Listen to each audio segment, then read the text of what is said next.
छु सर। बालेन शाहमाथि फोहोरको राजनीतिले घेराबन्दीमा पारेको पछिल्लो समय कसरी लिनु भएको छ? यो राजनीतिक फोहोरी नै हो। त्यो फोहोरीबाट अब असुल राजनीतिक निस्किँदैछ। बालेनमाथि भएको होइन, उपत्यकावासीसँग खेलेका राजनीतिक हो यो। उपत्यकावासीले बुझ्नुपर्ने आवश्यकता छ। फोहोरको राजनीतिक मात्र होइन, कुनै दलको कुनै पनि विकल्प नभइसकेपछि अन्तिम विकल्प फोहोरमा खेलिरहेका छन्। भनेपछि उपत्यकामाथि नि खेलबाड गरेको हो। त्यो ठुलो कसले गर्यो खेलबाड? खुलाइदिनु। यो राजनीतिक दलका नेतृत्व वर्गहरूले अन्तिम विकल्प भने अब हामी फोहोरमै जाने हो, हामी फोहोरमै मुसेर जाने हो। सकिन्छ भने बालेन शाहले नेताहरूलाई चाहिँ फोहोरमा राखेर कन्टेनरमा फाल्नु भनेर उहाँहरूले विकल्प दिएको। यसमा चाहिँ बालेन शाह आदरणीय काठमाडौँका मेयर नेताहरूलाई त्यही फोहोरमा राखेर फाल्ने बेला भएको छ। बालेनको मात्रै दायित्व हो यो उपत्यका सबैको फोहोर? त्यही बन्थारे डाँडा जाने, रानी पौवा समथिङ त्यतै जाने, धुली खेलदेखिको जाने बालेनलाई मात्रै दोष हुन्छ? होइन, यो दोष राज्य सरकारले फोहोर सुन्नुहोस्, राज्य सरकारको जिम्मा हो नि त डम्पिङ साइट खोलिदिने त। राज्य सरकार कहाँ छ? मैले बारम्बार भन्ने गरेको सरकार होइन, यो विदेशी एजेन्ट हो, यो राष्ट्रका राष्ट्रघाती दलाल हो, यो ज्यानमाराहरू हो। ज्यानमाराहरूले के बुझिन्छ भने अन्तिम विकल्प सकेसम्म मृत्यु नसके फोहोरमा खेलेर राजनीति गरौँ भन्ने 36 वर्षसम्म खेलेका राजनीति आज उपत्यकावासीले प्रष्ट रूपमा बुझेका छन्। त्यसमा जेनेवा महाअभियानले खोजेका छन् कला संस्कृति सम्पदा पहिचान, जलविद्युत जङ्गल जडीबुटी जोगाउनको लागि राजनीति गर्न आवश्यकता छैन। राजनीतिक भने विदेशीको एजेन्ट नीति हो, विदेशीको एजेन्ट नीति। त्यसलाई ध्वस्त गर्नको लागि उपत्यकावासी मात्र होइन, नेपाली जनताले राष्ट्रको लागि आवश्यक परे बलि लिनु र दिनुको लागि तयार भएको होइन। अब प्रत्यक्ष रूपमा हिजोसम्म बालेन शाहलाई लुसिफर भने, सिंह दरबार जलाउने नाइके भने, त्यो सेनाले स्पष्ट खुलाइसकेपछि त्यो भ्रम छर्ने फेरि तितर बितर भइरहेको थियो। अहिले ककनले चाहिँ बालेन शाहलाई यो फोहोरको राजनीतिमा फेरि फसाउन खोज्दैछन्। कसको षड्यन्त्र छ बालेनमाथि? बालेनमाथि अहिले भएका विगतका दलहरू, राष्ट्रघातीहरू, एजेन्टहरूले अझै पनि खेल्न खोजिरहेका छन्। तर बालेनले केही कुराहरू मिडियाबाट मात्रै होइन, फिल्ममा आएर बोल्न आवश्यकता परिसक्यो। बालेनले बारम्बार भन्ने गरेका छन्, म राजनीति गर्न आएको होइन, म विकास गर्न आएको। बालेनले भन्नुभएको छ, म स्थानीय सरकार भनेको राजनीति गर्ने होइन, स्थानीय सरकार भनेको निर्माण गर्ने ठाउँ हो भन्दा पनि राजनीतिक दलका नगरपालिकाभित्र बस्ने कर्मचारीहरूको ह्याबिटले गर्दा आज उपत्यकालाई बनाउन खोजेको छ। त्यो फोहोर सँगसँगै अहिलेका 23 र 24 गते 78 जनाले ज्यान गुमाएर शहीद भएका परिवारको सम्झनामा शहीदको परिवारमा उपत्यकावासीले केही गर्दैछ। अब उपत्यकाभित्र भएका नेपाली जनताले अबको नेताहरूलाई फोहोरमा मुसेर त्यो बन्चरी धारा होइन, अब आउने यो ठुलो पानी पर्दा खोलामा बगाउनको लागि यिनीहरू आफैले माग गर्दैछ। होइन, राज्यले निकास त दिनु पर्थ्यो नि त। महानगरदेखि अन्य नगरपालिकाहरूलाई पनि फोहोर फाल्ने माध्यम राज्य कहाँ छ? जुन त्यहाँका स्थानीयहरूको माग त ठिक हो नि त। उपत्यकाभित्र भएको एउटै स्वतन्त्र सरकार बालेन मात्रै बाँकी छ।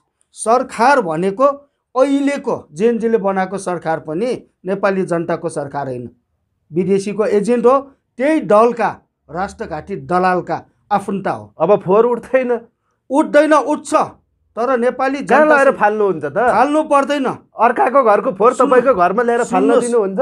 अर्काको घरको फोहोर आफ्नो घरमा होइन, अहिले पनि जग्गा बाँकी छ उपत्यकाभित्र, त्यो फोहोरलाई प्रयोग गर्न सकिन्छ। यो फोहोर जति जति थोप्रिन्छ त्यति इन्डियालाई पनि घाटा हुन्छ। प्लास्टिक युज हुँदैन, नकुहिने सामानहरू अब नेपाली जनताले रोक्छन्। विगतमा जस्तै हामीले सामान किन्नु जाँदा एउटा कागजको बक्स बन्थे, कागजको काखना थिए, त्यसलाई ध्वस्त कसले बनाए? यही विदेशी एजेन्ट दल राष्ट्रघाटीहरूले गरे होइन।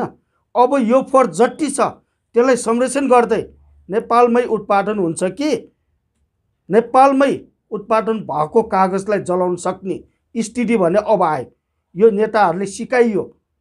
जनताले विदेशीलाई दिएको अनुदान बढी भई नेताहरूलाई पालेको राष्ट्रघाटी देशद्रोही आमालाई हिंसा गर्ने राष्ट्रघाटीहरूलाई अन्त्य गर्नको लागि फोहोरबाट पनि सुरु हुँदैछ। अन्तिम विकल्प प्रशासन युज गरी, सेना युज गरी, सशस्त्र युज गरी। सुन्नुभयो होला उता तपाईँको ककनी गाउँपालिकाका अध्यक्षले बोलेको त सुन्नुभयो होला। त्यहाँ को हट्यो? दलका होइन। दलले के सम्भवतः एमालेका हुनु दलले के बुझ्छ? दलका कार्यकर्ताहरू, आदरणीय दाजुभाइ दिदीबहिनीहरू, तपाईँहरूलाई व्यक्तिगत रूपमा होइन, व्यक्तिगत रूपमा तपाईँहरूसँग दुश्मन छैन। एउटा व्यक्तिको कारणले तपाईँले राष्ट्र किन सिद्ध्याउँदैछ हौ? तपाईँको केपी बा जोगाउनुको लागि किन राष्ट्र सिद्ध्याउँदैछ हौ? तपाईँको प्रचण्ड बा जोगाउनुको लागि किन राष्ट्र ध्वस्त गर्दैछ? सरकारले काठमाडौँ महानगरले अन्य नगरहरूले वार्ता त गर्नुपर्ने हो नि त। सुन्नुहोस् न, उनीहरू चाहिँ फोहोरको दुर्गन्ध खाएर बाँच्ने थिए। यहाँ सुन्नु, मैले भने राज्यले पहल गर्नु पर्दैन। राज्य नभएको देश राज्य बनाउँदैछु हामी, राष्ट्रवादीहरूले राज्य बनाउँदैछु। यो यिनीहरूसँग वार्ता गर्ने क्षमता कहाँ छ? वार्ता गर्ने क्षमता कहाँ छ? अहिलेकै कुरा गरौँ। कुलमानले गर्दैन नि त, सहरी विकास छन् उनको जिम्मामा पनि पर्छ। कुलमान घिसिङ दाईलाई गर्नुपर्ने हो। उहाँले एउटै टार्गेट के छ भने आफूलाई हटाएको ठाउँको मात्रै उहाँले अध्ययन गर्दै हुनुहुन्छ, अरू ठाउँको अध्ययन गर्नु पाएको छैन। विद्युतको लागि उद्यमीहरूलाई कसरी खारिज गर्ने, पैसा कसरी उठाउने भन्ने मात्रै छ। मैले कतै कतै सुने कुलमान घिसिङ पनि नेपालको 10औं तहमा सम्पत्ति भएको भन्ने कतै कतै सुनेको छ। भन्दाखेरि अहिलेको कुलमान मन्त्री भइसकेपछि हामीले बारम्बार आह्वान गरेका छौँ। लेलेको एउटा घटना, एउटा डाँडा एउटा इन्जिनले लिएर दिउँसै टिफर आतङ्क गर्यो कुलमानजी भनेर मिडियाबाट आग्रह गर्दा पनि उहाँ लेले आइपुग्नु भएको छैन। यत्रो उद्योगीले उद्योग बन्द गरिसक्यो। अब उद्योग बन्द भइसकेपछि नेपाली जनता बेरोजगार त भयो नि। तर त्यसले कसले गरायो भने विगतका राजनीतिक दलहरूले गराए। तर अहिलेका सरकारहरूले पनि वार्ता गर्न सकेनन्। उहाँहरू त हातखुट्टा नभएको, आँखा नभएको सरकारले के गरिन्छ? हातखुट्टा नभएको, आँखा नभएको सरकारले के गरिन्छ? भोलि एउटा मात्रै छ। होइन, उद्योगको लाइन काट्नु जायज थियो कुलमानले? होइन, यस्तो हाम्रो घरमा 3 महिना 600 रुपियाँ बत्ती नतिर्दा बत्ती काट्ने भन्दा अर्बौं रुपियाँ नतिर्नेलाई बत्ती काट्ने कि नकाट्ने? काट्नुपर्छ सिस्टममा। उहाँले आफै जलविद्युतको हाकिम हुँदा काट्नु खोज्दा केही उसलाई जागिर खुवाउने, उसलाई नियुक्ति दिने नेताहरूले रोके हो कि होइन? त्यही भएर अबको अवस्था भने फोहोरबाट सुरु हुने राजनीतिक देखियो। तर उद्योगीले त पैसा तिर्नु छैन भन्छन् नि, प्रमाण छैन, बिल छैन। उहाँहरूको बिचको कुरा उहाँहरू दुईजनालाई थाहा होला। खोइ बिल खोइ भन्ने कुरा छ। सुन्नुहोस्, उहाँहरू दुईजनाको कुरा उहाँहरू दुईजनालाई थाहा होला, हामीले बुझ्नुपर्ने। त्यही भएर हामीले भनिरहेको के छ भने अब राष्ट्र जोगाउनुको लागि राष्ट्रवादीहरू एक ठाउँमा उभिनु आवश्यकता छ। 78 जनाले ज्यान गुमाएर बनाएका सरकारले आज उहाँहरूको वक्तव्य सुन्नुहोस् त, उहाँहरूको हाइफाई हेर्नुहोस् त, पुरै नाटक ढङ्गले देश चलाइरहेछ। यो नाटक अन्त्य गर्नको लागि राष्ट्रवादीहरू एक ठाउँमा नाटक गरे त यो सरकारले, अन्तरिम सरकारले खुलाइदिनु। सुन्नुहोस्, आजसम्म 2 महिनामा प्रधानमन्त्रीजीले के काम गर्नुभयो? ज्यानमारालाई समायो, भुटानी शरणार्थी समाए, यो 78 मार्नेलाई समाए, 17,000 मार्नेलाई समाए, बालुवाटार काण्ड समाए। एउटा बालिनले बर केही न केही शक्ति निकालेर देशमा आफू हाकिम हुँदा अथवा आफू पदमा हुँदा कब्जा गरेको जग्गा त आज डोजर लाउँदैछ त। सरकार कहाँ छ? सरकार अन्डो छ। सरकार अन्डो छ। सरकार आँखा खोल्नुहोस्। मैले अन्डो भन्दै सरकार चुनाव गराउने म्याग्नेट लिएर दलहरूसँग छलफलमै छ। देखि त हामीले कसको लागि चुनाव गर्ने? जेएनजीले के माग गरेका थिए? संविधान खारिज, प्रदेश खारिज, संघीयता खारिज, हो कि न? सुशीलाले के भन्नुभएको थियो? आमा तपाईँले बोलेको कुराहरू याद गर्नु। 1 हप्ताभित्र भ्रष्टाचारी 1 हप्ताभित्र निर्मूल पार्छु। उहाँले प्रधानमन्त्रीले राजीनामा दिँदा, गृहमन्त्रीले राजीनामा दिँदा जेएनजीको अगाडि के बोल्नु भएको थियो? याद गर्नु। छोरी मान्छेको कुरा फेर्छ भन्ने हामीले थाहा थिए। छोरा मान्छेले बोलेपछि पक्का हुनुपर्छ भन्ने थिए। यहाँ छोरा र छोरी एउटै भए राजनीतिकमा दलमा लाग्ने राष्ट्रघाटीहरू एकजुट भइरहेछ। किन? अहिले पनि सुशीला कार्की प्रधानमन्त्री त एमाले काङ्ग्रेस माओवादीले बनाएको भन्ने छ त, जेएनजीले बनाएको होइन रे। तर जेएनजीले बनाउँदा पनि त्यो व्यक्ति कहाँबाट आएका हुन्? सुदन गुरुङ भन्ने ऊ एक्लैले प्रधानमन्त्री बनाइदिने हो? त्यो जो शहीद भए, जसलाई मार्यो, उसको परिवारसँग कसलाई प्रधानमन्त्री बनाउने भनेर सल्लाह गर्नु पर्दैन? यत्रो नेपाली जनताहरू रोडमा ज्यानको बाजी राखेर टायर बालेका थिए, टुङ्गा हानेका थिए, उहाँहरूसँग सल्लाह किन गरेन? शहीद परिवारदेखि घाइतेहरू त बालुवा तार छिर्न पाउँदैनन् नि अहिले, थाहा पाउनु भएको छैन भन्दाखेरि हिजो बोलेको कुरा आज के खायो के? नेपालीमा उखान छ, भात खानेले सही बोल्छ रे, आछी खानेले सही बोल्दैन। तर बालनले दबाब दिइरहेछन् रे नि लेखक र ओलीलाई, किन पक्राउ नगरेको? सुन्नुहोस् न, प्रमाण पुग्छ भने, बालेनले दिएको प्रमाण पुग्छ भने। प्रधानमन्त्रीले भन्दै हुनुहुन्छ म बालेन शाहलाई छोरो भन्छु, तर उहाँले दिदी भन्नुहुन्छ।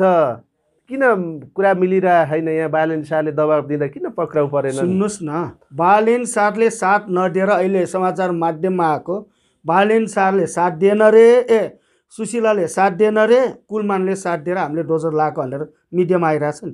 मिडिया कर्मीहरूलाई पनि मेरो आग्रह छ हात जोडेर, तपाईहरूले देशको लागि ज्यानको माया, ज्यानको बाजी राखेर हिँड्नु भएको छ। तपाईहरूले सही सत्य एकपटक राम्रोसँग बालेनसँगै गएर टाइम लिएर अन्डरबाट लिनु होला। सुशीला कार्कीसँग पनि लिनु होला। सुशीला कार्कीले एउटा पत्रकारले केही सोच्न खोज्दाखेरि गरेर याद छ नि के बोलेका? भगवान भेट्न सकिन्छ तर बालन भेट्न सकिँदैन भन्ने आक्रोश छ। होइन, चाहनु पर्यो। मिडिया फ्रेस गर्छन्, भेट्न दिन्छन्। चाहना शिव भगवानको दर्शन गर्न सकिएला, बालन शाहको पाइँदैन रे नि त। राजजी, तपाईँलाई म भन्छु, नेपालमा नहुने के छ? नेपालमा नहुने के छ? यहाँनिर सोच्नु पर्यो। मिडिया 2-4 जना मिडियाले भेट्न नपाउँदैमा सबैले भेट्न नपाएको तपाईँ पुग्नु भयो? सबैको आरोप छ त अहिले। सुन्नुहोस्, तपाईँ पुग्नु भयो कि भएन, म अर्को कुरा गर्दैन। तपाईँ एकपटक जानुहोस्, त्यहाँ गएर भेटेन भने तपाईँले कुरा उठाउनुहोस् के। भेट्दै नभेटी हामी के भएको छ भने कागले कान लग्यो भन्नु बित्तिकै कान नछामी कागसँग दौडिन थाले। यो भ्रम फैलाइदिएको छ। कागले कान लग्यो भनेर कसैले भनिदिए, त्यो कान नहेरिकन काग सँगसँगै दौडे। कागलाई समाउन सकिन्छ त? सकिन्छ? भएको त्यही। यो अवस्थामा अन्तिम लडाइँ अब उपत्यकाभित्र मात्र होइन, सबै जिल्लामा 23 र 24मा जसरी आन्दोलन भएको थियो, हिंसा होइन, शान्तिपूर्ण। कमसेकम 2072 सालमा भूकम्प आउँदा अर्बौँपट्टिदेखि लिएर खर्बौँपट्टि रोडमा सुतेका थिए। त्यसरी 3 दिन नेपाली जनतालाई राष्ट्र चाहेको हो भने रोडमा सुटौँ। प्रहरी मित्रहरूले आज जनताको डरले, जनताको मायाले, राष्ट्रको मायाले राजीनामा दिएको कति छ हेर्नुहोस्। यो भन्दा अगाडि कतिले राजीनामा दिए, स्वीकृति दिएन। भन्दा के अझै पनि प्रहरी मित्रहरू परिवारवादको लागि तपाईँहरू जागिर खानुहुन्छ नि, यो गलत हो। राष्ट्र नरहे तपाईँको जागिर कहाँ रहन्छ? नेपालै नरहे नेपाली कसरी रहन्छ? यो दलका नेताहरू त आज भोलि पनि भाग्न सक्छन्। केही शेरबहादुर भगाइन। तपाईँको ओलीले त अहिले आह्वान गरिसके। के को आह्वान गर्नुभयो? अहिले तपाईँको संविधानमाथि, लोकतन्त्रमाथि प्रहार भइसक्यो। यसको विरुद्धमा अब एक ढिक्का हौँ, घर छोडेर जाने पनि घरमै फिर्कौँ, अब जागौँ भनेर स्ट्याटस लेखेको सुन्नु भएन? केपी ओली दाईलाई म भन्न चाहन्छु, व्यक्तिगत दुश्मन होइन। तपाईँको दाई हुन् प्रधानमन्त्री, पूर्व प्रधानमन्त्री। म दाई भन्छु, दाई मात्रै भन्छु। उमेरको हिसाबमा दाजु भने, वर्गको हिसाबमा दाजु भने, अर्को हिसाबमा हो भने राष्ट्रघाटी भन्छु। फेरि राजनीतिक हिसाबमा राष्ट्रघाटी। त्यही भएर मैले भन्नु खोजेँ के भन्दाखेरि उहाँहरू यति लेख्न सक्ने व्यक्तिहरू यो संविधानको लागि, सबैको लागि अर्कालाई उचाल्ने होइन के। यो देश जोगाउन चाहने उद्देश्य छ भने पब्लिकसँग वार्ता गरौँ न। शेरबहादुर आइज, केपी ओली आइज, बाबुराम आइज, प्रचण्ड आइज न, ल हामी बस गर्छौँ। कुन ठाउँमा बसेर गर्ने? जानुहोस् न, गुन्डु जानुहोस्। सुन्नुहोस्, कुन ठाउँमा बसेर गर्ने? उहाँहरू कहाँ जाने होइन? उहाँहरूलाई नेपाली जनता चाह्यो कि जनताले तिनीहरू राष्ट्रघाटी चाहेको? राष्ट्रघाटीसँग हामी किन भेट्न जान्छौँ? पत्रकार मित्रहरू जानु, तपाईँहरूलाई अधिकार छ। पत्रकार मित्रहरू पुग्नु आह्वान गरिसके त, आह्वान त गर्छन् त। लोकतन्त्रमाथि अहिले प्रहार भएको हो। खोइ लोकतन्त्र, राष्ट्रियतामाथि प्रहार भएको, 5 जनाको लोकतन्त्र होइन, 5 जनाको होइन। संविधानमाथि प्रहार भएको अहिले। संविधान कसको संविधान? नेपाली जनताको संविधान हो। संविधान नेपाली जनताको हो कि होइन? नेपाली जनताको संविधान 2047 सालको हो। 2047 सालको संविधान नेपालको हो। नेपाली त्यो संविधान आज मैले लिएर आउनु बिर्सेँ। दफा दफा हेरेछौँ हामीले। 2047 का संविधान रहँदा नेपालको स्थिति के थियो? आज 72 को संविधानमा नेपाल कहाँ पुगे? 5 जना नेताहरूको सम्पत्ति कहाँ पुगे? नेपाली जनता कहाँ पुर्याए? हिजो एउटा चप्पल लाउन नसक्ने, एउटा पानी खाने करुवा किन्न नसक्ने आज 78 लाखको घडी लाउनलाई कहाँबाट आए? हाम्रो रगत कति चुसिरहेका छन्? 2047 सालमा जनतालाई लुटेको थाहा छ तपाईँलाई? 25 पैसा मट्टितेलमा भाउ बढ्दा नेपाली जनताले आवाज उठाएर त्यो भाउ घटाउन सक्थे। आज लाखौं लाख बढ्दा पनि नेपाली होइन, अब साथ दिँदैन नि त। ओलीलाई साथ दिँदैन। कसले दिन्छ? जनताहरू कहाँ छ? घर छोडेर हिँडेका कार्यकर्ता नेताहरू पार्टीमा ओलीको आफ्नै ससुराली खलकले साथ दिएको छैन। तपाईहरु नि त हो नि ससुराली। प्रचण्डको आफ्नै छोरीले साथ दिएनन्। प्रधानमन्त्री नरहन बिटकै स्वकीय सचिवबाट हटे होइन छोरी। माधव नेपालको सबै गइसके। शेरबहादुर कहाँ गए? आज सिङ्गापुरमा कचौरो लिएर बसेका छन् रे। एउटा भिडियो बनाएको देख्नुभयो? सिङ्गापुरमा पनि लखाटी भनेर कसरी भागेको। नेपालमा बस्दा हिँडेर जान सक्ने, सिङ्गापुर जानु बित्तिकै व्हिलचेयर चाहिने यस्ता राष्ट्रघाटी, यस्ता दलालहरू आफ्नो छोरालाई विदेशी बनाएर आफू नेपालका प्रधानमन्त्री बन्ने, आफ्नो बुढीलाई विदेशी बनाउने, आफू नेपालको प्रधानमन्त्री बन्ने, यो राष्ट्रघाटी हो। नेपालको माया छैन तिमीहरूलाई?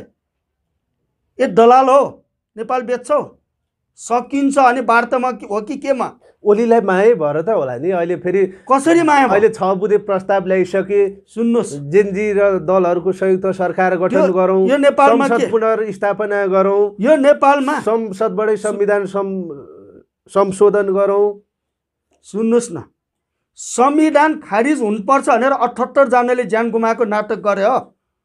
10 वर्ष जनयुद्धमा घाँस कपासको लागि 17,000ले ज्यान गुमाए, 10,000 बेपत्ता भए, हजारौं घाइते भए। आज 78 जना एकै दिनमा मारेर हजारौं घाइते बनाएको यही हो जेएनजी साथीहरू। जेएनजी साथीहरू, जेएनजीले मात्रै गरे आन्दोलन होइन, सबै संस्था विगतदेखि आन्दोलन गर्ने को, राष्ट्रको लागि लड्ने व्यक्तिहरू को यिनीहरूको नाम किन आउँदैन? अहिले जेएनजी मात्रै हो सरकारमा जाने? नेपाली जनतासँग सोध्नु पर्दैन? अब जेनजी रह्यो, स्वतन्त्र रह्यो। काङ्ग्रेसको जेनजी, माओवादीको जेनजी, एमालेको जेनजी, राप्रपाको जेनजी, राजावादी जेनजी, कोही जेनजी अब हावा खाइसक्यो होइन। तपाईँ खालि राजावादी भन्नु। राजावादीको अर्थ मलाई पत्रकार हो, त्यहाँ राजावादी जेनजी पनि खडा भए छन्। राजावादी होइन, राष्ट्रवादी भनिरहेछ। तपाईँ राजावादी भन्नुहुन्छ, राजावादीको अर्थ मलाई व्याख्या गरिदिनु पत्रकार महोदय। राजाले जिन्दगीमा मेरो वादी बन भनेछ। काङ्ग्रेस, एमाले, माओवादीले जस्तै मेरो पार्टीको कार्यकर्ता बन भनेछ? कहीँ छ? एक ठाउँ देखाउनुहोस् मलाई, एक ठाउँ। राजाले मेरो वादी बनाएर मलाई राजा बनाऊ भनेर कहिले आवाज? राजाको पछि कुद्ने राजावादी त हो नि। कसरी राजाको पछि कुद्ने? मै माग्ने, ढुङ्ग्रो लुकाउने। कसरी मै माग्ने? टुन पत्रकार ओलीको पछाडि कुद्ने ओलीवादी, देउबाको पछाडि कुद्ने देउबावादी, यो प्रचण्डको पछि कुद्ने प्रचण्डवादी, राजाको पछि कुद्ने राजावादी। राज सर, तपाईँ बुझ्नु, तपाईँको मिडियामा इन्टरभ्यू दिनबिटकै तपाईँको बाटी हुन्छ? नेपाली जनता स्वतन्त्र छैन? जय राजा भनेर कुदेपछि राजावादी, सबै राजावादी। तपाईँ राजावादी, अर्को राजावादी, राजाको कोही व्यक्तिहरू। तपाईँ चाहिँ राजावादी पक्का हुनुभयो क्या? मलाई हामी त कुनै वादी होइन होइन हामी तपाईँ स्वतन्त्र हो किन राजाको बदनाम गर्नु खोजिरहेको छ तपाईँले होइन बदनाम होइन। राजाको बदनाम किन गर्नु होइन, खोज्नुभएको छ तपाईँले हामीले तपाईँले राजा पछि किन लाग्नु भएको राज संस्था सहितको हिन्दू राष्ट्र भनेछ नि गलत हुन्छौँ त राष्ट्रवादी राज संस्था सहितको हिन्दू राष्ट्र भनेछ राजा जो पनि हुनु पाउँछ